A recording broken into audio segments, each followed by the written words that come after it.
Engkau telah berfirman Tuhan Yesus bahwa manusia hidup bukan hanya karena roti, bukan hanya dengan makanan, tetapi oleh setiap firman yang keluar dari mulut Tuhan. Kami diingatkan akan firman ini ketika kami menyanyikan lagu ini.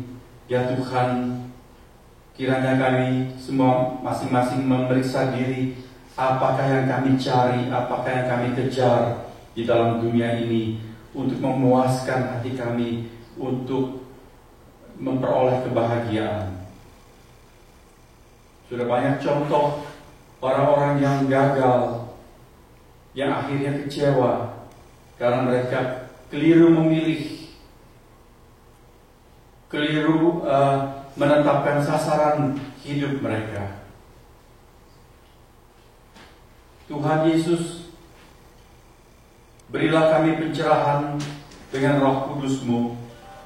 Pimpinlah kami sepanjang tahun yang baru ini, bahkan seumur hidup kami yang masih sisa, supaya kami mengerti kebenaran, mengerti apa yang benar, apa yang baik, apa yang paling berguna untuk hidup kami, yang tiada sia-sia, baik kami peroleh di dalam dunia ini maupun sampai ke dalam kekekalan nanti.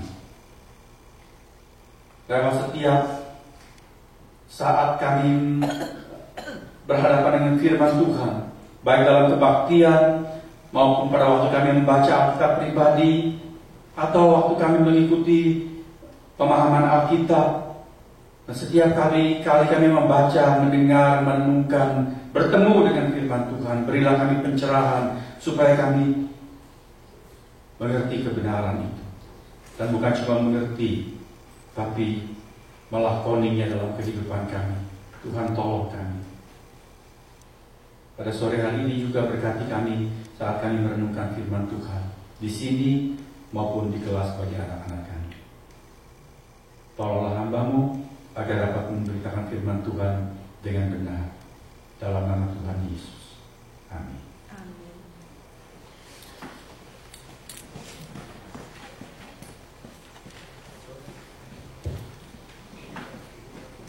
Saudara-saudara, mari kita bersama-sama membuka Injil Yohanes pasal yang ke-8 ayat ke-30 sampai dengan ayat yang ke-36.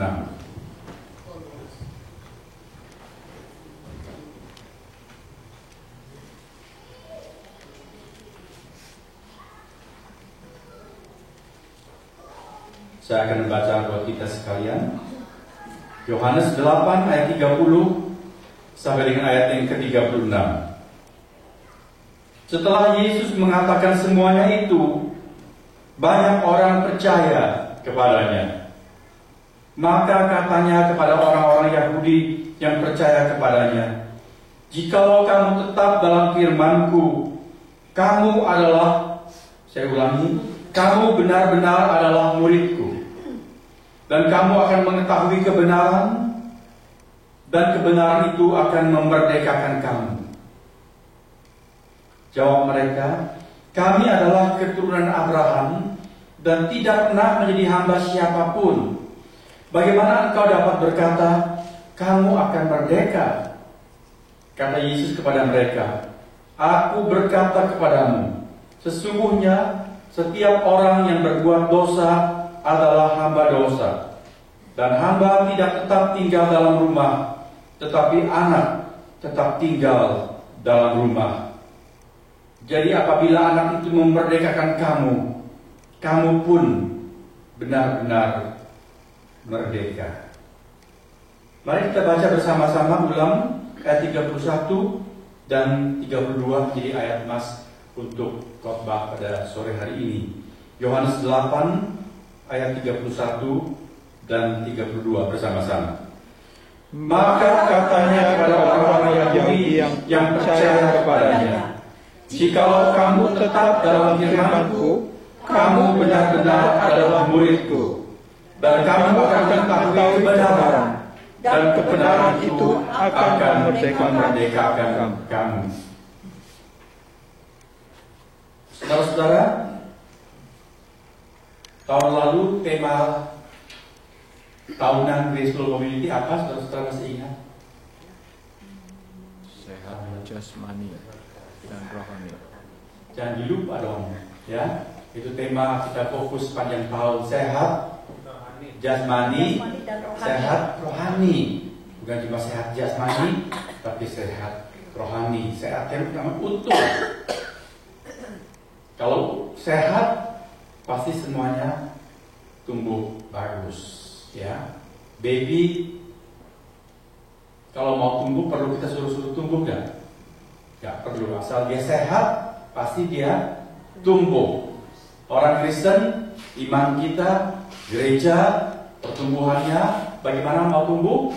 Dia perlu sehat. Sehat jasmani, sehat rohani, semuanya pasti dengan sendirinya tumbuh. Tahun ini kita mau fokus tema kita kepada firman Tuhan. Kita akan mengangkat tema berubah dan berbuah melalui transformasi budi. Itu tema sepanjang tahun, bukan tema sore hari ini. Jadi kita mau fokus kepada kebenaran firman Tuhan. Tadi dengan pimpinan Roh Kudus sudah terpilihkan lagu, dinyanyikan lagu yang keempat. Kita menaikkan sebuah doa. Tuhan, penuhi cawan hatiku ini. Aku akan menengadah kepadamu Tuhan. Puaskan dahaga jiwaku. Jangan sampai kita salah pilih mengejar-ngejar yang ternyata tidak akan memuaskan hati atau jiwa dan kehidupan kita. Sore hari ini kita akan memikirkan tema mengenai kebenaran, manfaat mengenal kebenaran. Saudara, apakah saudara berminat pada kebenaran? Suatu hari Tuhan Yesus berhadapan dengan Pilatus. Pada waktu Pilatus menghadiri dia sebelum jatuhkan vonis, Tuhan Yesus disalibkan. Tuhan berbicara mengenai kebenaran. Lalu Pilatus yang orang politik itu bilang, apakah itu kebenaran? Lalu dia ngeloyor pergi. Dia tidak minat bicara kebenaran. Sebab dalam pandangan Pilatus, kebenaran itu cuma ya pandangan-pandangan orang saja. Kalau sedang berkuasa, maka kebenaran adalah sesuai dengan penguasa itu. Nanti kalau penguasa berganti, kebenaran sudah ganti lain lagi, ganti mode. Jadi Pilatus bilang, apa sih kebenaran? Kebenaran itu bukan sesuatu yang mutlak. Tetapi saudara, kita suka atau tidak suka, kita perlu memperhatikan kebenaran. Sebab apa? Apa itu kebenaran? Kebenaran adalah sesuatu yang sesuai dengan katanya, sesuai dengan akar kata, sesuatu yang benar. Kebenaran adalah sesuatu yang benar dan benar mutlak. Kalau dia tidak mutlak, itu bukan kebenaran, itu tafsiran namanya. Kalau kebenaran tidak mutlak, itu namanya pendapat, pandangan saja, opini, bukan sesuatu yang merupakan fakta. Kebenaran itu mutlak dan bersifat umum. Gak peduli dia ada di Amerika, ada di Tiongkok, di kutub utara, di ujung bumi manapun, di hutan rimba, kebenaran itu tetap merupakan kebenaran. Selalu sama. Itu artinya kebenaran. Apa gunanya atau apa manfaatnya kita mengenal atau mengetahui kebenaran? Banyak hal bisa kita pikirkan, dari hal-hal yang paling sederhana sampai hal-hal yang paling fatal. Yang penting, yang menentukan nasib kita hidup atau mati. Saudara percaya bahwa kebenaran itu penting. Kalau saudara mau bikin telur setengah matang, kebenaran untuk bikin telur setengah matang itu bagaimana? Mutlak tidak? Ya, mutlak. Telur ayam di mana-mana, telur ayam di Cina, telur ayam di Indonesia, telur ayam di Amerika. Telur ayam beli di Transmarket, telur ayam beli di Traderjo, beli dimanapun telur ayam manapun pasti sama, itu telur ayam. Saudara mau bikin setengah matang, bagaimana? Kalau saudara tidak tahu kebenaran bikin telur setengah matang, pasti nggak jadi setengah matang. Entah 1/8 matang, artinya kementahan, atau 3/4 matang, sudah hampir matang, nggak jadi setengah matang. Ada kebenaran, betul? Tapi itu soal sederhana. Kalau saudara nggak terlalu tahu benar, ya nggak apa-apalah. Besok makan kurang matang, sama-sama makan telur. Kematangan, ya makan telur juga. Tapi kalau saudara tahu betul, saudara tahu berapa menit untuk bikin telur setengah matang. Ya, saya bukan khusus bikin telur setengah matang, tapi kita mengambil contoh yang sederhana saja. Anak saudara, cucu saudara mungkin bilang, "Papi atau Opa, tolong buatkan telur setengah matang pagi ini, saya mau makan telur setengah matang." Nah, coba. Saya yakin ibu-ibu sini banyak yang pintar bikin telur setengah matang. Nanti suruh bapak-bapak bikin telur setengah matang. Baru dia tahu, ternyata gampang. Mesti tahu kebenaran mengenai soal itu. Ibu-ibu beli pakaian baru, belum pakai dicuci, oke? Dicuci keringkan. Tadi di toko sudah pas, bagus. Wah, potongan jadi yakut sekali. Habis cuci, kita coba lagi, belum. Wah, sekarang jadi singset. Bukan badannya yang singset, pakaiannya yang singset. Mengapa? Ada sesuatu yang tidak sesuai dengan kebenaran untuk cuci pakaian tersebut. Ada jenis bahan yang harus diperlakukan secara tertentu juga. Nggak bisa sama seperti saudara cuci jeans. Ini ada bahan yang ternyata tidak boleh dikeringkan dengan pemanas. Kalau saudara panaskan, dia ciut. Belum? Contoh yang praktis saja. Bahwa kalau kita tidak tahu yang benar, kita rugi sendiri. Mengetahui kebenaran itu penting. Tetapi itu soal-soal yang simpel. Salah bikin telur setengah matang, it's okay. Pakaian ciut, ya sudah. Rugi beberapa puluh dolar mungkin saudara beli baju. Ya, apa boleh buat.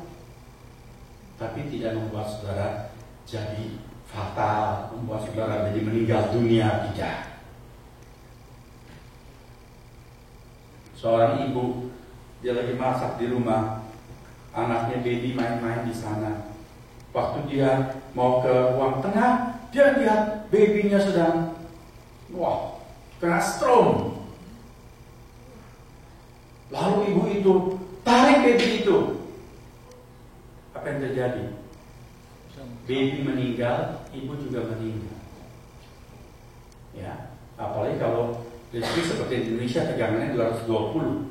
Kalau di sini cuma 110. It's okay, kenapa? Masih lepas, bisa lepas. Tapi kalau tegangan tinggi, saudara-saudara, waktu kita kena listrik itu seperti lengket. Dan kalau orang tidak mengerti, maksud hati mau menolong, apa yang terjadi? Sama-sama meninggal. Karena apa? Karena tidak tahu kebenaran mengenai soal electricity. Ketika seseorang terkena sengatan listrik, seluruh tubuh dia itu mengalirkan menjadi pengantar listrik. Kalau kita pegang dia juga, kita juga kena stroke. Jadi cara menolong ada cara yang lain, bukan tarik seperti kita tolong anak hampir jatuh, itu lain kan. Sudah lihat soal kebenaran, simpel sekali bukan? Tetapi fatal akibat. Di Indonesia saudara pernah dengar orang gali sumur? Gali sumur, musim kering, sumur mesti dijalankan. Apa di bawah teriak-teriak, kejang-kejang. Yang atas kemudian turun lewat tangga itu, mau tolong, sama juga kejang-kejang. Mati dua-dua di bawah. Mengapa? Di bawah kena gas, ada gas. Tidak tahu kebenaran mengenai gas itu, yang atas turun ikut mati. Ya, tidak main-main. Saudara tahu atau tidak yang benar? Kalau tidak tahu, saudara rugi sendiri. Saya rugi sendiri. Kalau kita tidak tahu, bisa rugi sedikit, bisa rugi yang fatal. Bagaimana kalau untuk soal-soal rohani? Di dalam Amsal Sulaiman dikatakan ada orang yang berjalan menyangka jalan itu lurus, tidak tahunya jalan itu menuju